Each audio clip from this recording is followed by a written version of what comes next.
Hello friends, welcome to Radhika recipe. இன்றைக்கி நாம் வித்தியாசமான ஒரு பேன்கேக் செய்ய போகிறோம்.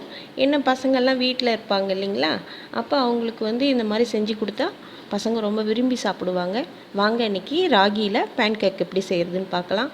இப்போ நான் உங்களுக்கு ராகி உடம்புக்கு ரொம்ப நல்லதுன்னு சொல்லுவேன். இப்போ அதனால் நம்ம ராகியில் பேன்கேக் செஞ்சால் தான் நம்ம ஆரோக்கியமாக இருப்போம், நம்ம பசங்களும் ஆரோக்கியமாக இருப்பாங்கன்னு இதை செய்கிறோம்.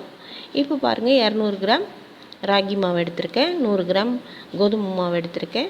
நல்ல வாழைப்பழம், கனிஞ்ச வாழைப்பழமாக எடுத்து அதை நல்லா மசித்து இது கூட சேர்த்துருக்கோம். தேவையான அளவு வெல்லம், கொஞ்சோண்டு பேக்கிங் சோடா, வாசனைக்காக ஒரு ஏலக்காய் தூள் போட்டிருக்கோம்.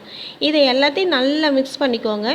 நல்லா மிக்ஸ் பண்ணிவிட்டு மிக்ஸ் பண்ணி இந்த வெல்லம், வாழைப்பழம் எல்லாமே நல்லா மிக்ஸ் ஆகிடணும். பார்த்து இதுக்கு தேவையான அளவுக்கு தண்ணியெலாம் விடக்கூடாது, பால் விட்டு தான் இதை கரைக்கணும். இந்த மாதிரி பால் விட்டுட்டு எல்லா இடத்தையும் ஈவனாக அடித்து விட்டு கரைச்சிடணும். இந்த வெல்லம், வாழைப்பழம் எல்லாமே நல்லா கரைஞ்சிடணும் இந்த பாலில். பாருங்கள், இது இந்த மாதிரி கரைக்க ஷைனிங் வரும். அப்போ தான் நம்ம இதை பேன்கேக் செய்கிறதுக்கு ரெடி ஆகிடுச்சின்னு நம்ம புரிஞ்சிக்கலாம். பாருங்கள் ஃப்ரெண்ட்ஸ், இப்போ ஷைன் கிடைக்குது இல்லைங்களா, இந்த மாதிரி ஷைன் கிடைச்சா தான் நமக்கு பேன்கேக் செய்கிறதுக்கு நம்ம மாவை ரெடி பண்ணிட்டோம். இப்போ இது இன்னும் வாசனை டேஸ்ட்டை கொடுக்கறதுக்காக ஒரு 2 டேபிள் ஸ்பூன் நீங்கள் தேங்காய் பூ போட்டுக்கோங்க. தேங்காய் பூ போட்டு இந்த தேங்காய் பூ போடுறதுனால இன்னும் உங்களுக்கு நல்ல ரிச்சான ஒரு டேஸ்ட்டு கிடைக்கும். இதையும் நல்லா மிக்ஸ் பண்ணிக்கோங்க. அவ்வளோதான், நமக்கு மாவு ரெடி ஆகிடுச்சு. இந்த மாவை ரெடி பண்ணி வச்சுக்கிட்டு இப்போ அடுப்பு பற்ற வச்சுக்கோம். கொஞ்சம் ஆயில் தடவிட்டு ஒரு தவா வச்சு ஆயில் தடவிட்டு இந்த மாதிரி சின்ன சின்னதாக அழகாக வார்த்தை எடுக்க வேண்டியது தான்.